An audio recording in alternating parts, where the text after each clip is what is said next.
एक बार फिर स्वागत है आप सबका हमारे चैनल ATS यानी कि ऑल टाइम स्टडी पर।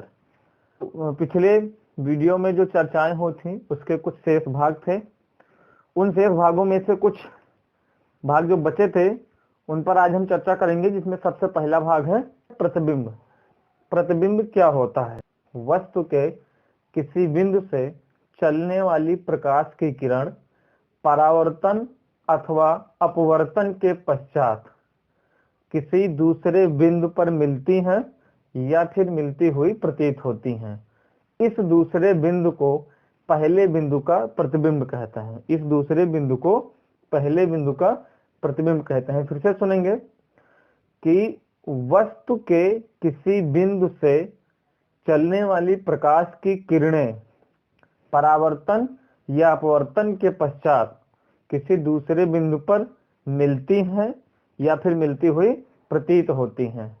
तो ये दूसरी बिंदु पहले बिंदु का प्रतिबिंब कहलाता है। प्रतिबिंब दो प्रकार का होता है, एक होता है वास्तविक प्रतिबिंब और एक होता है आभासी प्रतिबिंब। एक होता है वास्तविक प्रतिबिंब और एक होता है आभासी प्रतिबिंब। वास्तविक प्रतिबिंब क्या है कि जब किसी वस्तु के किसी बिंदु से चलने वाली प्रकाश की किरणें परावर्तन या अपवर्तन के पश्चात किसी दूसरे बिंदु पर वास्तव में मिलती हैं, किसी दूसरे बिंदु पर वास्तव में मिलती हैं, तो यह वास्तविक प्रतिबिंब बनता है। और जब वस्तु के किसी बिंदु से चलने वाली प्रकाश की किरण परावर्तन या अपवर्तन के पश्चात किसी दूसरे बिंदु पर मिलती हुई प्रतीत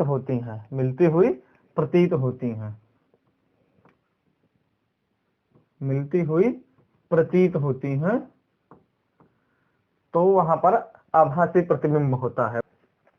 वास्तविक प्रतिबिंब की बात की जाए तो वास्तविक प्रतिबिंब को हम पर्दे पर प्राप्त कर सकते हैं। वास्तविक प्रतिबिंब को हम पर्दे पर प्राप्त कर सकते हैं।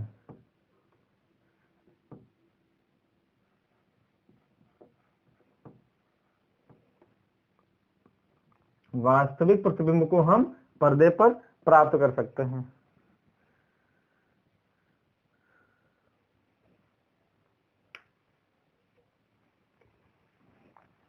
लेकिन वास्तविक प्रतिबिंब को हम पर्दे पर प्राप्त कर सकते हैं, लेकिन आभासी प्रतिबिंब को हम पर्दे पर नहीं प्राप्त कर सकते। पर्दे पर नहीं प्राप्त कर सकते, लेकिन इसकी फोटो जरूर बना सकते हैं, इसकी फोटो ले सकते हैं। तो ये हो गए प्रतिबिंब। अब उसके बाद बात हम करेंगे दर्पण। दर्पण क्या होता है?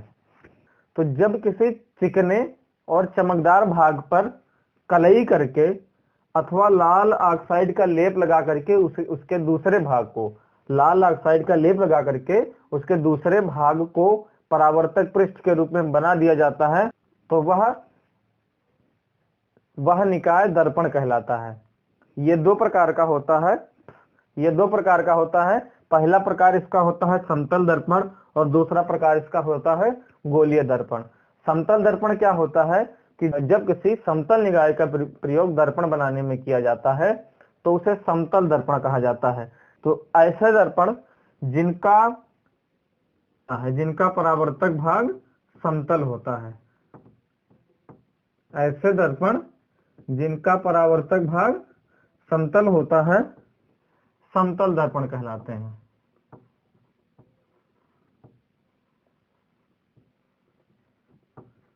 समतल दर्पण कहलाते हैं। समतल दर्पण में इसमें नीचे जो आपको डैश डैश वाली लाइनें दिखाई दे रही हैं, ये क्या है? एक भाग पर कलई किया गया है या उस पर लाल ऑक्साइड का लेप लगा दिया गया है, तो दूसरा भाग जो है वो परावर्तक पृष्ठ बन गया है। दूसरा भाग क्या बन गया है? परावर्तक पृष्ठ बन गया है। इस वजह से क्योंकि ये समतल है तो यह समतल दर्पण कहलाएगा। गोलीय दर्पण क्या होता है? जब कांच के खोखले गोले को काट कर उसके एक भाग को, खोखले गोले को काट कर उसके एक भाग पर कलई करके या फिर लाल ऑक्साइड का प्रयोग करके उसके दूसरे भाग को परावर्तक पृष्ठ बना दिया जाता है, तो यह गोलीय दर्पण कहलाती है। गोलीय दर्पण भी दो प्रकार के होते हैं। एक होता है जिनमें बाहर के भाग पर कलई की जाती है और अंदर वाले भाग को परावर्तक पृष्ठ बनाया जाता है, तो वह अवतल दर्पण कहलाता है। और दूसरा इसके आंतरिक भाग पर कलई करके बाहर वाले भाग को यानी पार्श्व भाग को परावर्तक पृष्ठ बनाया जाता है, तो यह उत्तल दर्पण कहलाता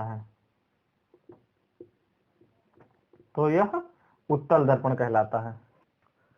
दर्पण क्या होता है कि जब किसी चिकने चमकदार वस्तु पर उसके एक सतह पर कलई करके या फिर लाल ऑक्साइड का लेप लगा करके उसके दूसरे पृष्ठ को परावर्तक पृष्ठ के रूप में बदल दिया जाता है, तो वह निकाय दर्पण कहलाता है। दर्पण दो प्रकार के होते हैं, एक होता है समतल दर्पण और एक होता है गोलीय दर्पण। जब किसी समतल पृष्ठ को परावर्तक पृष्ठ के रूप में परिवर्तित किया जाता है तो वह समतल दर्पण कहलाता है। और जब किसी कांच के खोखले गोले को काट कर उसके एक भाग को परावर्तक पृष्ठ बनाया जाता है तथा दूसरे भाग पर कलई करके लाल ऑक्साइड का लेप लगाया जाता है। जब किसी कांच के खोखले गोले को काट कर उसके एक भाग पर कलई करके या फिर लाल ऑक्साइड का लेप लगा करके दूसरे भाग को परावर्तक पृष्ठ के रूप में बदला जाता है, तो वह गोलीय दर्पण कहलाता है। तो अभी तक हमने पढ़ा दर्पण। अब हम पढ़ेंगे समतल दर्पण के गुण। अब हम क्या पढ़ेंगे? समतल दर्पण के गुण। तो इसमें सबसे पहले आता है समतल दर्पण के गुण में कि समतल दर्पण के द्वारा जो प्रतिबिंब बनेगा वो हमेशा आभासी और सीधा प्रतिबिंब बनेगा। पहला गुण है कि समतल दर्पण के द्वारा जो प्रतिबिंब बनेगा वो आभासी और सीधा रहेगा। दूसरा गुण है समतल दर्पण से बने प्रतिबिंब वस्तु की लंबाई के बराबर होता है।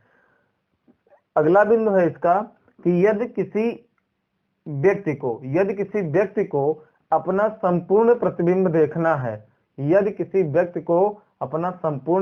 देखना है तो उसे अपने हाइट के यानी अपनी ऊंचाई के न्यूनतम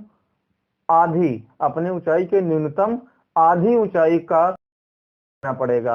अर्थात अगर मान लो कि कोई व्यक्ति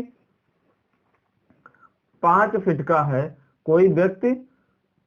का है तो उसे अपना संपूर्ण प्रतिबिंब देखने के लिए कम से कम 2.5 फीट के समतल दर्पण की आवश्यकता होगी। अगला है कि दर्पण के आगे जितनी दूरी पर वस्तु रखी होगी, दर्पण के आगे, जैसा मान लेते हैं कि ये एक दर्पण है, तो दर्पण के आगे जितनी दूरी पर वस्तु रखी होगी, दर्पण के, मान लो कि ये 4 मीटर है, तो इसका प्रतिबिंब भी उतनी ही दूरी पर बनेगा। फिर से समझते हैं कि दर्पण के आगे